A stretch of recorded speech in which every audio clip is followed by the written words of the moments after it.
Our next speaker is Bernd DL7APV. Bernd is already, for a very long time, one of the big guns on 70 centimeter EME. But big can always become bigger. This is the incredible story of how to build an array of 128 yagis. Many of us only dream about this. Bernd made his dream come true. Please fasten your seatbelts for this amazing voyage.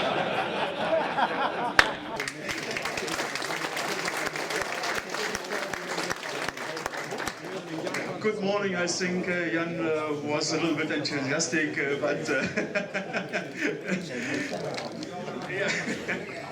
Okay. Yes. After we have seen EME with dishes, I want to present a little bit about yagis.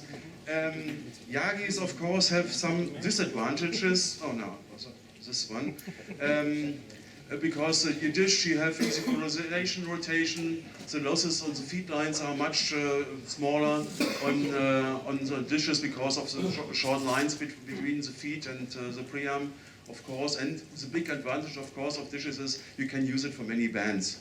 But I think the last topic there was nobody tried such an array, was my decision to do it. With all the other things, a low wind load, of course, is a problem, and even in Germany you need a permission for a dish bigger than 1.2 meter, and for the neighbors also it was an advantage that my array grew very slowly, so they could see it, and it was a little bit bigger, and they did not sort for one time the new antenna, so it was a little bit nicer for the neighbors maybe. I have no bad comments so far, and I think they can accept it. And yeah, next one is oh no, wrong. Okay. It began all when my 16 yagi array. Okay, my 16 yagi array was finished. Then I got by happy accident on eBay this huge thing for 100 euros. And transportation was double the price, and we started to rebuild it back 10 years back, and with no idea what really to do with it. But I must have it, and we started to restore it the first time. And you see the weight was very heavy, and so it was the first need that I needed my neighbors who had a big crane and helped always, and that was a big help that all the neighbors around are very nice and can weld and can add something. So we are only living in a little village with 67 inhabitants, so everybody knew each other and they are very friendly with me and my crazy hobby. Yeah, the first thing when you have such, you need a place, and you see heavy equipment from the neighbors. So a concrete with 10 tons was made within a few hours before noon, of course. That was very easy with big machines. I made for my house lots of tons of concrete with hand, so I know how helpful these machines are. And yeah, also the gear was completely disassembled. It was a really nice puzzle, and it took one day to clean all, put in all new yeah, Dichtung, seals. Yeah, sorry, yeah, seals, and it works pretty fine until now. Also very heavy, of course. Yeah. The horizontal boom was the biggest problem I faced when I started to engineer what to do, and also happy accident came that the neighbor said, oh, we have a company, they are making flat conveyor in the neighborhood, and I asked them, yeah, they're very expensive, but if you can use it for commercial, your photos, then you get 30% less. Okay, that was a deal, and that was the most expensive part of the whole antenna. And so it was not like a Porsche, all the parts, it was very because we have done a lot of things ourselves, what not so expensive. Then after the big ball bearing was refurbished, we put it again with a crane from the neighbor on the concrete when it was cured after 3 years. And we could balance it to 0.2 degrees because we had some screws to adjust it below, and it was very accurate. And even my wife could turn it at this stage of building. In the background you see the 16 yagis what's still there at this time. Yeah, and then much of welding had to be done for the mainframe. You see there are also some helping booms which are only temporarily welded to get it into the right form. And the gears are also from farmers' shops for 50 euros. Such big gears are from a fertilizer spreader, and that's very common in farmers' shops, and they break often, so it was very, very cheap as a replacement part to get in the shop. So big bearings must be not expensive when you know the right source. Then it was ready. The first horizontal boom was mounted inside, and you see there's on the right-hand side here, that's a chain mounted, also from farmer's shop, of course, and here the ball bearing, the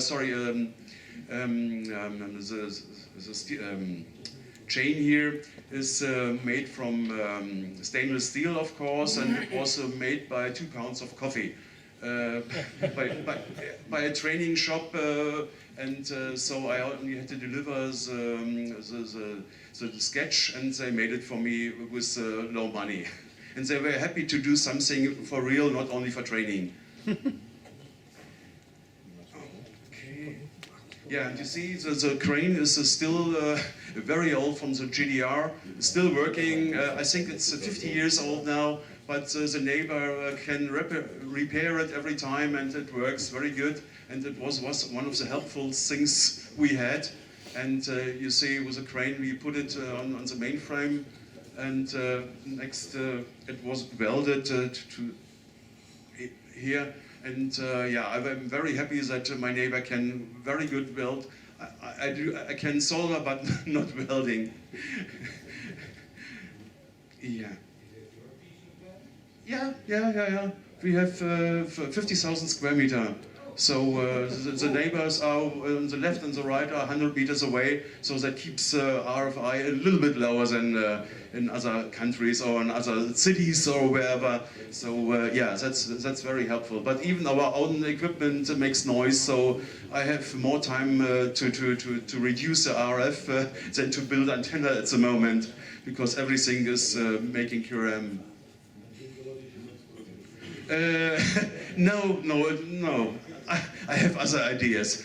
Okay, you see the original gear, which was mounted on the original crane, and I put a chain and another gear and a little 12-volt motor to make the horizontal rotor.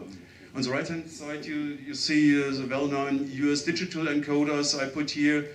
Very important. That is in a metal case, because it makes also RFI.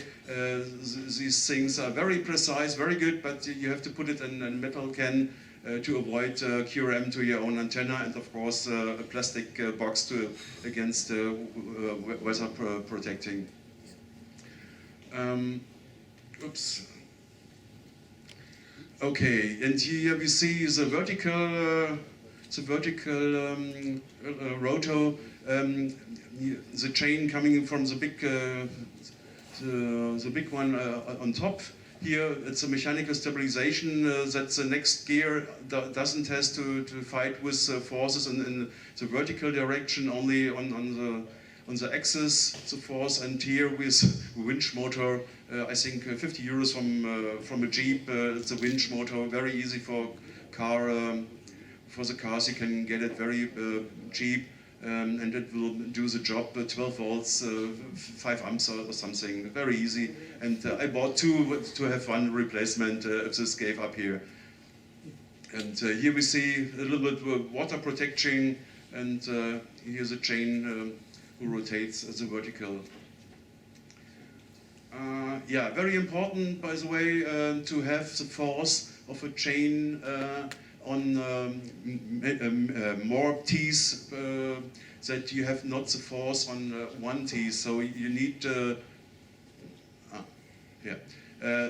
you need to have the force on more teeth, not on 1 or 2, but here I think it's 7. That's one of the important details what you have to take into your consideration when you engineer such big things. Okay, yeah, then the other 2 boom parts were mounted very heavy, I think around 250 kilos per section. So again, the crane made a good job, and I holding it in position with a rope only. Yeah, questions I will be answered in the next coffee break. And when it was ready, it was with azimuth elevation turning. I put up some FM antennas, one of my second hobby, what I'm doing very regularly if I have a little bit time. And 8 antennas side by side is very impressive, what you can hear on FM as well. And in 2015, the main array was bent again by a storm. You see the booms are a little bit bent, but gave some 2 or 3 dB losses on the system. So I started really to build the new antennas. The other years I was not so active, building a little bit here, but then in 2015 with the bent booms I started really with a new antenna. Then it was time to do. Yeah, which antenna was not easy to decide. I made many simulations with long antennas, short antennas, and with the size and height of the antenna, what I can do, the maximal height I was doing was 10 meters, and wide was of course 18 meters because of the horizontal boom. And so after many calculations with NEC 2, I decided to use 128 yagis. And I also tried longer yagis and 11 elements. You had more gain on this, of course, but the stacking losses, because you understack them, give not much gain and not much G to T. So, so the 11 element, what I choose on length, and was the best solution for this mechanical construction I had there. Okay, yeah, next step was which antenna design I should use. We have many designs out there over the years. Many good designers took a lot of effort to design good antennas, and we have several points what I have to meet. For me, low temperature, 200 ohm because of the open feed lines. I don't have to explain that with so many yagis, quarks feeding is not possible, would be waste of material. And excellent pattern, of course, is a big point. Uncritical at rain, it's a major point because my old system was not usable when it was raining. The SWR got up to 3 and worse. And good boom links is also important that I have because we can only buy 6 meter lengths. So 3 meter was a good decision, and easy to build. Yes, that's yeah, relative. Okay, yes, the Hartmut won the prize, the DG7 YBN, because his antenna fulfilled all the points I stated earlier. Because at rain, I put a little bit of water on the antennas, really wet, and the only antenna which doesn't care about, you see it here with dry and wet, the SWR was a white antenna, was 10 megahertz bandwidth, this antenna, which doesn't care really about the rain. So I decided to build Hartmut's antenna for the 128 yagi array. Then, of course, I made 4 samples to see how the stacking and the feed lines will do. As my old yagi, I was using aluminium tubes, 6 millimeters, would fit very good because very light. They are straight when you are by them, and you need not much spacers because they are very stable in themselves. And so I tried also this with a 4 yagi test array. I could do it, but it was not really reproducible because aluminium bending and stacking distance of only 1.2 meter or 1 meter is not very easy. You can do it once for one group, but when you do it for many groups, it was not possible. So I decided to use their copper lines, open feeder copper lines, because you can bend them very easy. You can turn in 90-degree very easy, and you can solder it, what is also a big advantage because the solder joints are better stable in weather than aluminium connection points, of course. Okay, yes, okay, so here are the points again. Need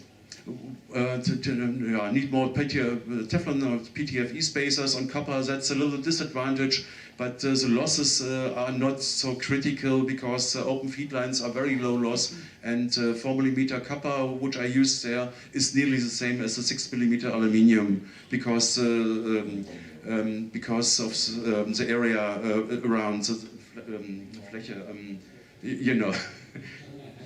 Okay, yeah, but the one disadvantage was you get the copper on rolls, and you cannot use it for open feed lines straight. So we fixed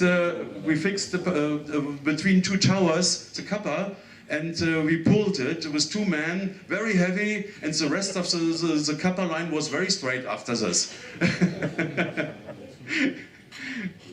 Yeah, then I started to make all the booms that are 60 millimeter booms with, I think, 6 millimeter wall thickness and extended to 8 meters. I have 16 booms and 8 backup booms to make more stability for the civil seeds in the next photos. And yeah, drilling and, and marking and drilling. A lot of holes. And the waste container was the best help because it has the right height, so that tubes were parallel, so I could drill them very easily. Yeah, over many days, of course. And also you see there are 1,280 elements cut and filed into lengths of 0.1 millimeter with a file. And I need a lot of red wine to get this finished. That's really dumb work. Yeah, and then I could store the ready antennas in the barn, luckily. I have enough room to do this 128 antennas with 2,560 plastic rivets, which I get luckily from Hartmut, who that produce them in China for very cheap money, because doing themselves from what you get from the furniture, this plastic rivets, you had to make a hole in it and then cut it into correct lengths. I tried it for 1 yagi, and I was sure that was not the right way. But with this complete ready rivets from Hartmut, you can buy them at him for very low money. It was very easy to make the elements into the booms with these plastic rivets. Yeah, that was the next puzzle. I made a form to make all the copper lines in the correct form here, and also the joining points are the same, it's the correct form. And after cutting this in the correct lengths, I had to remove the coating, of course, in the middle and at the ends to solder them. And yeah, it was very helpful to have it. You had not to think, but put in the form, and it was correct. Not to forget the spacers before putting in form, and also the connection joints. Yeah, and a good neighbor has done for me a little machine where I can bend my dipoles in the correct form. It's adjustable for different sizes of dipoles, so if everybody wants to build some dipoles, I can borrow the machine, no problem. But that's saved a lot of times. I made, I think, 10 or 15 samples, and the machine was fitted correctly, and then I could make the dipoles within 2 hours or so. That was one of the easiest things.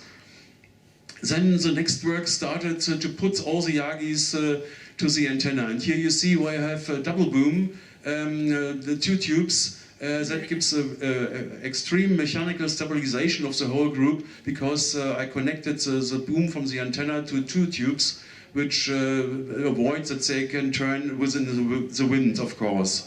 And that was very helpful to give also stability over the tubes. When you have even 60mm aluminium tubes above 8 meters, they are bending a little bit when you are at 45 or 90 degrees, and that avoids that mostly. I have at 90 degrees only, I think, 2 or 3 centimeters of bending, so that's acceptable.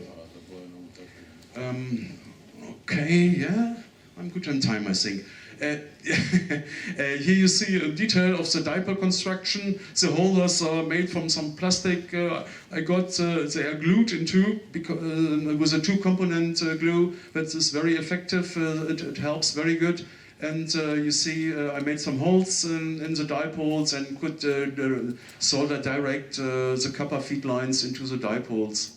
And to stabilize mechanically the T-joints of the copper lines, I have added some, yeah, I don't know what it's called, but you see it, how it was. Aluminium feed lines was also a big production. After the 4 bays, I go to aluminium. I put also a copper aluminium sintered, it's called in Germany, I don't know if it's how it's in English, plates in between, so avoid corrosion, because you have different metal, and you have of course rain a little bit and oxygen, so the Cupal, it's called. Yep. Okay, yeah, that's here. So the first connection, I think everybody knows it, how to do. 200 ohm dipoles, 200 ohm lines. When you connect 2, you have 100 ohm, of course, in parallel. I use three wavelengths, quarter wavelengths for the joints, and I'm back to 200 ohms.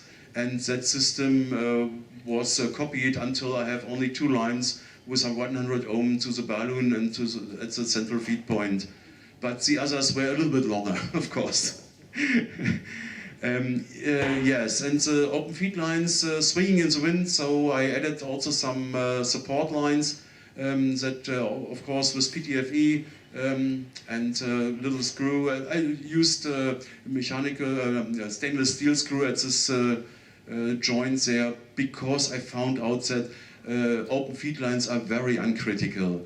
You can go down to 5 or 10 centimeters to the open feed lines, as well as the length, don't care about on a millimeter. I found out that the length is very uncritical. If you have a shortening factor of 0.099 or 0.98, don't care about. They are so broadband in transformation that I did not measure every group itself. When I connected them, I only measured the 4 bays itself for the same SWR, not for the best, but all the same. And then I started to mount all the aluminium feed lines without any measuring anymore. And then I measured the complete system at the next step. And okay, yes. Here's also nothing very special. Relay 716, of course, because of the losses. And preamp from Hubert, who is here, of course, DJ3FE. And second stage is a homebrew broadband amplifier. And nothing special, 42 dB, because I have 100 meters of cable to my jack, so I need a little bit gain at this point. Yes, so that's the picture when it was ready. Beginning of April, at my birthday, I made the first SVR test, and it was excellent for the first step, and it was exact on 432 at minimum, and so I was very happy to have it and no repairs, because you can imagine searching for a failure in such a system is not very easy and takes a little bit of time, of course. And you see it, hooray! Feed lines are uncritical. When you go to the series and do it how in the series, it works perfect. Yeah, so I optimized the SWR with a little bit bigger spacers. The normal spacers were 3 millimeters, and the bigger spacers I added there to optimize SVR. I moved them a little bit along the line, back and forth, of course symmetrical, left and right. And then I could drop the SWR to 1.08 or something, but it's okay. Everything about 1.1, I think it's okay for me. And you see the last open feed line is within the horizontal boom, but makes it very easy to fix it with ropes. And there's a central point with a balloon, also homemade, very easy. And measure, you can, such balloons very easy to build, just two. Put them back to back and measure it with a network analyzer. Nobody asleep? Okay, we can go ahead. Yeah, Siri from Wikis 3UM, of course. I'm very thankful that Doug made this piece of software. I could measure nearly exactly what I calculated, 25 Kelvin. Of background, I assumed normally are there 40 Kelvin, but with 25 I got the value I measured. And I have only 0.32 dB losses with this open feed lines from the dipole to the preamp, including the balloon, including the relay. So I think that's a really good value I could achieve. Here I have the backup preamp calculated, because the new preamp I get today from hopefully from Hubert with a much better noise figure. And yeah, LNR gain, the rest I think everybody knows. And here the series says 21.66, and I measure nearly around the same value, plus minus a little bit, because of the QRM I have to find the cold spot, of course. That's the main problem. Here you see 33.7 dBd. That's what we calculated. Hartmut and I did some calculation on it, but it was not really successful, because the power of our computers and the software was not able to calculate such a big array with enough segments. We reduced the segments and calculated the whole array, but we are not sure if the failure exceeded because of this. So that's estimation, a very close estimation, but it is an estimation, and that's about 3 dB less than the Blingelow dish. 4 minutes. Okay. Okay, here's a pattern just measured on the sun. Vertical, it's very nice. On horizontal, I have some unsymmetrical part here on the first lobe. I don't know really why. I had the same on my 16 yagi array, and I guess that's the problem of the balloon. Maybe something I made wrong, or it's I don't know. But I have to figure out what this make here. I don't really know if somebody has an idea. So talk to me. Maybe, yeah, that maybe. Yeah, and a summation here of what on weight was. Oh, oops. Yeah. So wrong. Yeah. So it's 10 tons of concrete, of course, that's okay. And the rest of metal, I think, was 3.1 tons of metal, which I used there for the whole antenna. I was surprised myself when I made the summation here, and was really surprised how much material I used over the time. We will see when I stop making QSOs. Yeah, okay. Sun noise 21.8 dB, plus minus a little bit, so it was the best value I achieved. Echoes in CW 200 milliwatts, that's very good, I think. Sagittarius M17, yes, it's very nice. Pointing accuracy is a very big thing due to the backslash of the main gear. What is not made for amateur radio, of course, is 0.35 degrees. I have to see if I can optimize it in the future a little bit more. But on vertical, it's very good because the hangover of the antenna makes no backslash, absolutely no. So I'm on vertical, I'm absolutely precise. I'm using the US digital encoder, of course, everybody knows this, and the F1 EHN tracking software, which runs very good.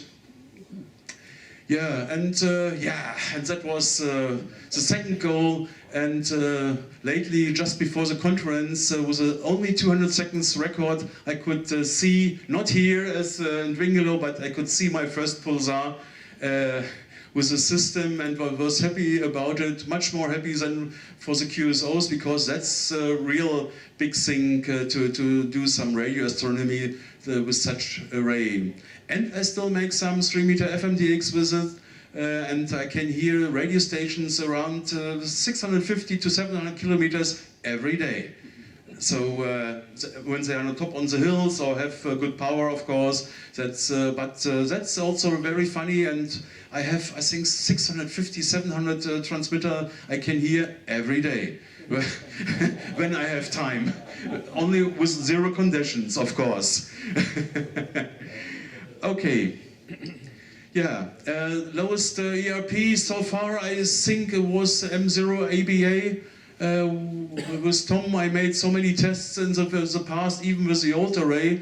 But with the new array, we fitted, we done the QSO on the first time. With the old array, we need, I think, half a year of test. But with the new array, it was within, I think, some minutes gone. It was really good. 2 elements, 60 watt, and I received him at -25.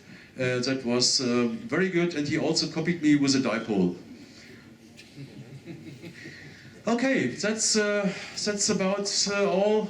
I have many thanks to my wife, who who is very patient with me and is still with me and helps me all the time.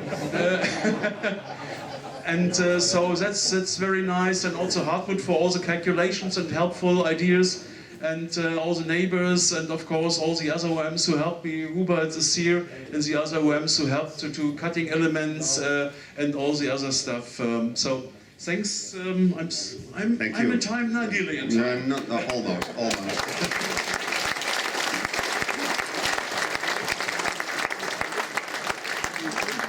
Well, now you made the secret public.